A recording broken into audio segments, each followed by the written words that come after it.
الله رب العالمین خو رسول الله صلی الله علیه وسلم ته فرمایي اذا سألك عبادي عني فإني قریب اجیب دعوة الداعي اذا دعان.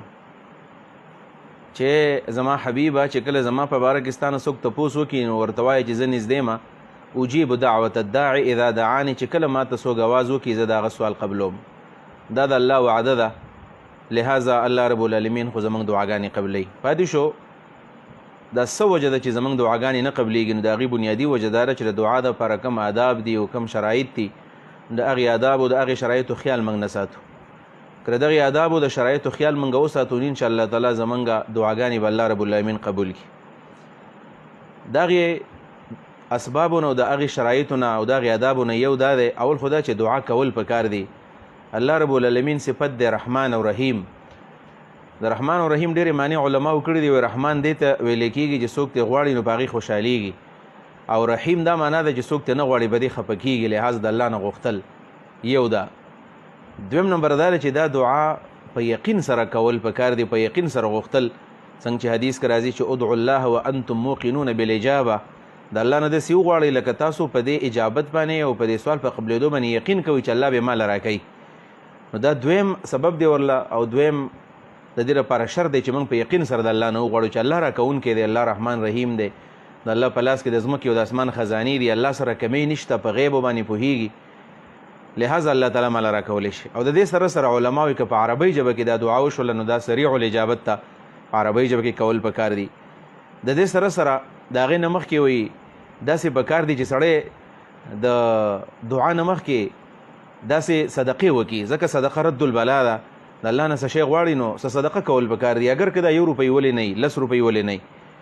په دې شرطونو کې صله رحمي ډېر ضروري دی چې هغه سوال الله تعالی قبلوي، چې هغه صله رحمي کوونکی دی، د الله نه غواړي خو په خپله باندې د خپلو ترونو سره ماماګانو سره رشته دارو سره تعلق نه پرې کوي، بلکې دا په خپله باندې صله رحمي کوونکی دی، په خپله صله رحمي نه کوي، د الله نه غواړي، دا سوال الله نه قبلوي. د دې سره سره په دې شرطونو کې یو بنیادي شرط دی حلال رزق خوړل. څنګه چې حضرت سعد رضی الله عنه راغی نبی علیه صلات وسلام ته وایي د الله رسوله ما ته دعا وکړه چې الله مې مستجاب الدعوات کړي.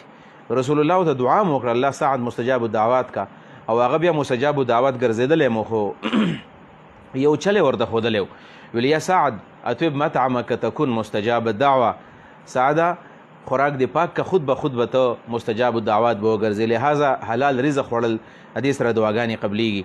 د دې سره سره د دعا سره سره یو خبره دا ده چې موږ الله رب العالمین ته د الله اسماء الحسنا او د الله نومونه الله ته وسیله کړو، د هغې نه پس د الله رب العالمین نه وغواړو. د الله اسماء د الله نومونه دي، یعنې مخکې سړی څه ذکر وکړي د الله نومونه وایي، د ذاکر دعا الله تعالی قبلوي. موږ الله تعالی داسې نیک اعمال وسیله کړو، د هغې نه وروستو موږ وغواړو، لکه هغه مشهور حدیث الغار کې چې راځي نیک اعمال هغوی الله ته وسیله کړي دي، څه نیک عمل سړی وکړي.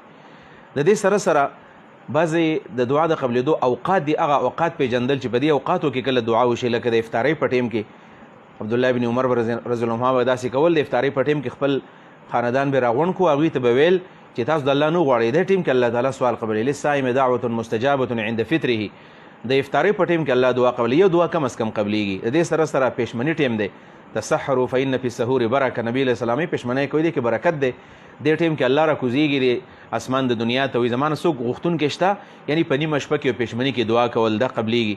د دې سره سره د کم سړی چې حرم شریف ته لاړ شي او کعبه مبارکه وویني، په دې کعبه کې څه بعضې ځایونه داسې دي چې په هغې کې دعاګانې قبلیږي، یعنې سړی ملتظم ته ورشي، دغه شانې په حتویم شریف کې حجر اسود په خوا کې د طواف په دوران کې دعاګانې کول، نو دا دعاګانې الله رب العالمین قبلوي. او د دې سره سره د باران د نزول په دوران کې عند نزول المطر، کله چې باران کېږي خاص کر په دې ابتدایي اوقاتو کې سړی دعا کوي، نو دا دعاګانې الله رب العالمین قبلوي. دا هغه دعاګانې دي. دا سجدې په حالت کې بنده الله ته ډېر نږدې، په دې ټیمونو کې دعاګانې کول. او دې سره صفت پکې دا هم دی چې په دې کې استعجال نه کول، جلتی نه کول، بلکې سړی د الله نه غواړي که یو ځل نه 2 ځله 3 ځله 4 ځله 10 ځله 20 ځل دې ته وغواړي، کله کله سوال 100 100 40 کاله پس هم قبلیږي. نو دا به سړی نه وایي چې زما دا سوال دی دا قبول نه شو، په دې کې استعجال او جلتی نه دي کول پکار. او اخره خبرداره چې سړی دعا کوي نو دا په غفلت نه کوي، بلکې ډېر په توجه، په انهماک او په خشوع خضوع. حدیث کې راځي د قلب الهي او دارنګه د غافل زړه دعا الله تعالی نه قبلوي. که دا دعاګانو سره موږ انشاءالله دا شرایط ملګري کړو، امید دی چې الله تعالی به زموږ دعاګانې بیا قبول کړي. دا د دعا دپاره هغه اسباب دي